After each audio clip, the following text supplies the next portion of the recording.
1 Reis 19, versículo 19 ao 21, que diz assim: Partiu, pois, Elias dali e achou a Eliseu, filho de Safate, que andava lavrando com 12 juntas de bois adiante dele, e estava com a 12ª.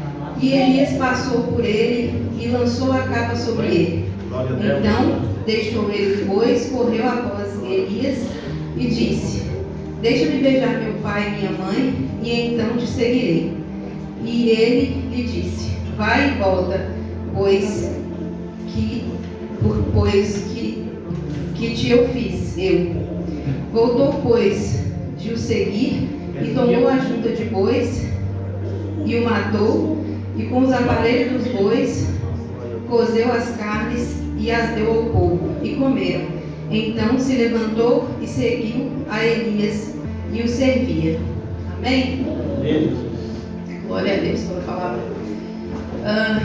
Nessa passagem aqui, né, é interessante porque Eliseu estava na 12ª fileira arando os bois, né? E Elias foi justamente onde Eliseu estava e jogou a capa sobre Eliseu, né?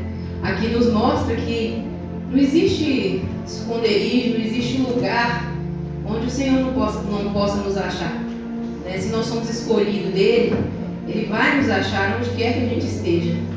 E mesmo quando parece improvável, que é o caso de Eliseu, porque ele estava bem distante, né? Ele não estava nas primeiras fileiras, o Senhor achou ele, porque o Senhor é especialista em confundir esse mundo, né? Ele quer que a gente, ele quer mesmo escolher as pessoas improváveis para que o nome dele seja glorificado, né? Para que o mundo possa ver que não são as pessoas talentosas, que são as pessoas que falam bem ou que têm algum destaque que o Senhor vai escolher.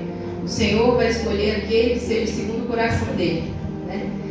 No outro versículo fala que Eliseu pediu para se despedir dos pais dele, né? E logo em seguida ele chega, ele pega o arado, né? Ele faz uma fogueira, ele queima o arado e assa os bois e dá de comer para as pessoas, né?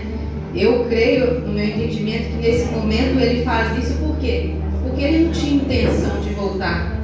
A intenção dele era seguir o profeta e servir o profeta e servir a Deus, né? E muitas vezes a gente deixa o mundo para trás, aceita Jesus, e na primeira oportunidade, na primeira coisa ruim que nos acontece, a gente quer voltar atrás. A gente fala: não vou ficar na igreja, porque a igreja tem isso, tem aquilo outro, né? Mas o Senhor, ele não nos chamou para que a gente tirasse, né, a mão do arado, olhasse para trás depois de largar o arado, né? Então, ele nos chama hoje para largar mesmo tudo que nós temos e servi-lo, sem olhar para trás, sem arrependimento, porque não existe coisa melhor do que servir o Senhor. Amém? E aqui na Bíblia, né, não fala, mas os estudiosos dizem que Eliseu serviu Elias de 10 a 12 anos. Quando a gente lê, dá uma sensação que logo em seguida Elias foi tomado, né, pela carruagem de fogo e Elias jogou a capa sobre Eliseu e Eliseu já começou o ministério dele.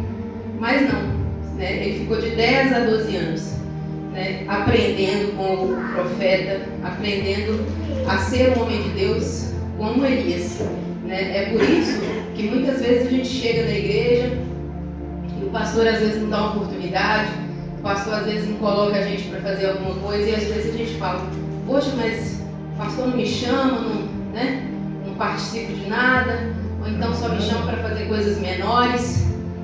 Mas o pastor geralmente, né, os pastores que são usados pelo Senhor, que pedem a direção do Senhor, como eu acredito que é o nosso, eles oram primeiro para depois nos colocar numa posição, e aí nós vamos ser testados dia após dia, aprender a função, para que aí o Senhor nos coloque na função de fato para exercer o que Ele nos chamou a fazer.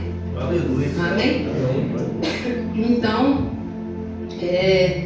muitas vezes a gente se questiona, né? Ah, mas o pastor deu oportunidade para fulano, toda vez fulano está lá e eu nunca pouco, né? Primeiro que a gente não, isso não pode ser a primazia, né? Nós temos que vir para a igreja nesse intuito, né? De estar no altar, de estar com o microfone na mão, até porque a gente tem que ser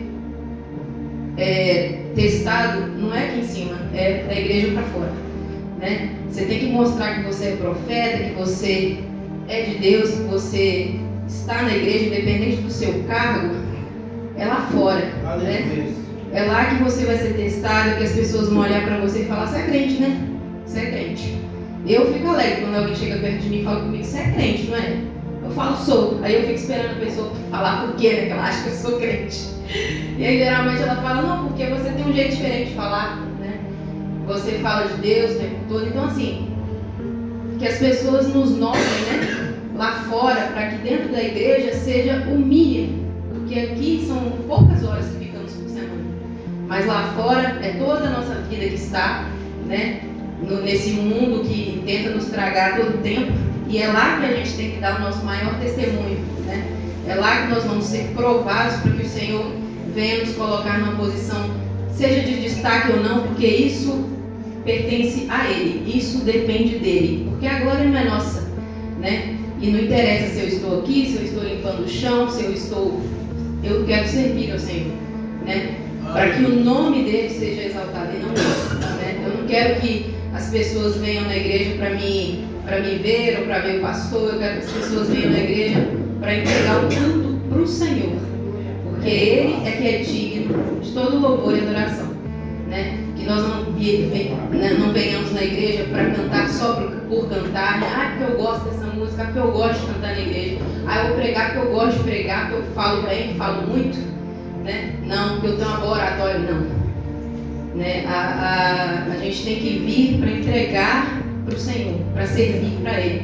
E a partir do momento que um músico vier tocar, que não for para Deus, mas pelo prazer dele, vier cantar porque ele gosta de cantar, um pregador vier pregar porque ele acha que entendeu bem a palavra e quer falar o que ele entendeu, aí você não está exercendo o ministério que Deus te passou. Pode ter certeza disso. Porque você tem que vir com o propósito de adoração. Somente esse. Seja no louvor, seja quem está na porta, seja quem está intercedendo, seja quem está no data show, né? Para você ver, a nossa pastora está no data show, né? Ela poderia virar e falar: não, mas eu sou a pastora, né? Mas graças a Deus que a graça do Senhor alcançou ela, né? E eu espero que alcance a todos nós, que nós possamos olhar sempre dessa forma. E nós não estamos aqui para nos vangloriar, nos autopromover, mas para promover e adorar o nome do Senhor. Amém?